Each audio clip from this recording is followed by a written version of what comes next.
Hello, Assalamu alaikum. My name is Mohammad Danish Kazdar. I am a fellow member of ECCA. So today we are going to talk about corporate briefing session. Corporate briefing session दरअसल एक event है जिसमें एक listed company अपने investors को और अपने मुख्तलिफ स्टेक होल्डर्स को अपनी एक्टिविटीज़ के बारे में वो इन्फॉर्म कर सकती है। तो इस हवाले से PSX रेगुलेशंस में रिसेंटली 29 अक्टूबर 2025 कुछ अमेंडमेंट्स इंट्रोड्यूस हुई हैं जो कि आपके सामने है 5.7A of the PSX regulations. So ये जो पहले कॉर्पोरेट ब्रीफिंग सेशन है इसको शॉर्ट में हम CBS भी कह सकते हैं। So CBS was not mandatory earlier. Now it has been made compulsory and it has to be held within 30 days of the AGM. तो पहले इस तरह की कोई चीज़ नहीं थी कि आपको 30 दिन के अंदर अंदर करना है। फिर उसके बाद उन्होंने बताया है कि you have to ensure participation from both CEO and CFO और ये कंपलसरी होगा उनकी प्रेजेंस।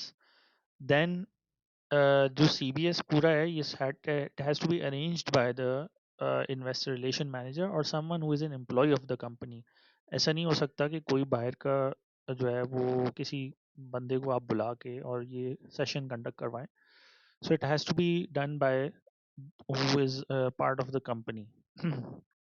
इसके कंटेंट्स क्या होंगे CBS के?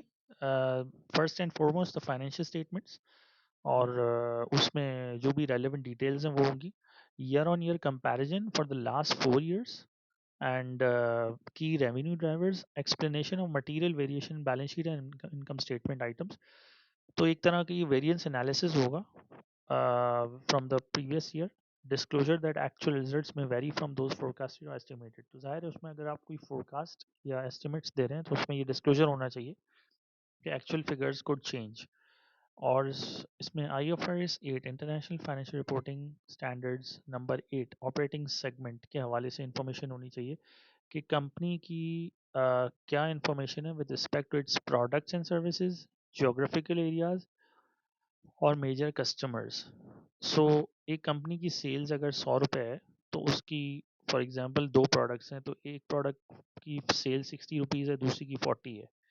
और ज्योग्राफी की बात करें तो एक प्रोडक्ट जो है वो जो 50% उसकी सेल्स जो है वो कराची में हुई है, बाकी 50% लाहौर में हुई है। मेजर कस्टमर्स क्या हैं? कस्टमर A B C इस तरह से इंफॉर्मेशन प्रेजेंट होगी। कि बिजनेस रिस्क क्या है? ये वो चीज़ें हैं जो आपकी एनुअल रिपोर्ट में ऑलरेडी आ रही होती हैं। और क्वेश्चन एंड आंसर सेशन होगा।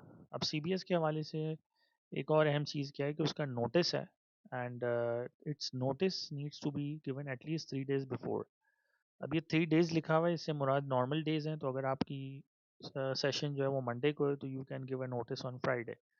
सो that should be considered as a notice. और उसमें नोटिस में चीज़ें क्या होंगी कि कौन सा पीरियड है फाइनेंशियल स्टेटमेंट्स का and date time and venue, कहाँ पे हो रहा है, online connectivity link, Zoom link है, वॉट एवर टीम्स का है, और ईमेल एड्रेस कहाँ होना चाहिए जहाँ पे उसके सवालात आएंगे मुख्तलिफ लोगों के।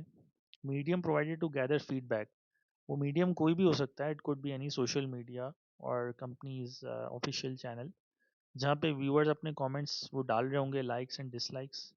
कॉन्टैक्ट डिटेल्स होनी चाहिए। Note encouraging participants provide their feedback for the session. तो ये चीज़ें होनी चाहिए। फिर एक अहम चीज़ ये है कि जो प्रेजेंटेशन है कॉर्पोरेट ब्रीफिंग सेशन की, it has to be given at least 1 day in advance. तो एक दिन पहले देनी होगी। That I mean this is compulsory. और कैसे देनी होगी? जो पुकार्स जो पोर्टल है PSX का, जो तमाम लिस्टेड कंपनीज के पास होता है, उसके ज़रिए से ये देनी होगी। सेशन के दौरान जो है it has to be ensured that sufficient time is given to address all queries.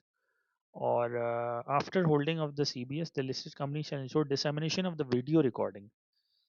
तो विद इन 2 days जो है उसकी वीडियो रिकॉर्डिंग पब्लिश करनी होगी अपनी वेबसाइट पे। Disclose the total number of CBS held in a financial year. The notice and presentation shall be place at A dedicated section. तो आपकी जो कॉर्पोरेट वेबसाइट है उस पर एक सेक्शन मुख्तस किया जाएगा, उसका नाम ही होगा CBS। और जो भी उसकी जो प्रेजेंटेशन या नोटिस वगैरह हैं वो 3 साल तक रहेंगे। और वीडियो रिकॉर्डिंग जो है वो PSX के वीडियो चैनल को देनी होगी और उसको वहाँ पे 3 साल तक वो रिटेन करेंगे। और इसी तरह से जो कंपनी है वो वीडियो रिकॉर्डिंग अपनी वेबसाइट पे भी रखेगी, और ऐसी रिकॉर्डिंग अगेन 3 इयर्स तक होनी चाहिए। अब ये एक नई रिक्वायरमेंट है जो जुलाई 2027 में ट्रिगर होगी, and it requires that the listed company shall also preserve the written transcript of the CBS held under sections 5.7A1 for a period of at least 3 years। तो अब ये ट्रांसक्रिप्ट है, ये मिनट्स होंगे, ज़ाहिर है उसकी बात हो रही है, तो वो आपको 3 साल तक रखने होंगे। बट इस रिक्वायरमेंट में अभी ऑलमोस्ट, आज हम हैं 2 नवंबर पे, तो इसको ज़ाहिर है एक टाइम है, इसको 1.5 2 साल हैं इस चीज़ में। बट ये उस वक्त ये चीज़ें करनी होंगी, तो बेहतर है company should prepare in advance. अब कुछ प्रोहिबिशंस हैं during CBS, the listed company shall not involve any person who is not the employee of the company. So ये बात अगेन ऊपर भी आ चुकी है कि the session has to be conducted by the employee of the company. कोई false information deceptive नहीं होगी, कोई ऐसी इन्फॉर्मेशन शेयर नहीं होगी जो मटेरियल हो और नॉन पब्लिक हो।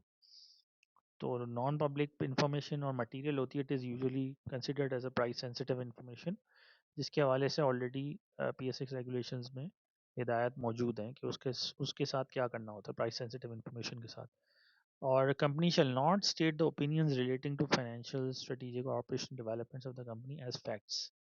किसी भी कंपनी की कारकर्दगी के हवाले से मुख्तलिफ लोगों की राय होती है, तो वो एज फैक्ट्स प्रेजेंट नहीं किया जाएगा। ये अगेन पॉइंट 2 में आ जाती है बात, पॉइंट बी में। और इंगेज इन एनीथिंग प्रोहिबिटेड, तो ये इन शॉर्ट CBS है। और अगर इसको आप कंप्लाई नहीं करेंगे तो जो पेनल्टी का सेक्शन है वो एक्टिवेट हो जाएगा। पेनल्टीज़ आप देख सकते हैं उसमें 10,000 पर डे और मुख्तलिफ पेनल्टीज़ मैंशनड है, तो पेनल्टीज़ का सेक्शन अलग है। But this is summary of the latest CBS। I hope you liked it and do not forget to subscribe to the channel. Thank you.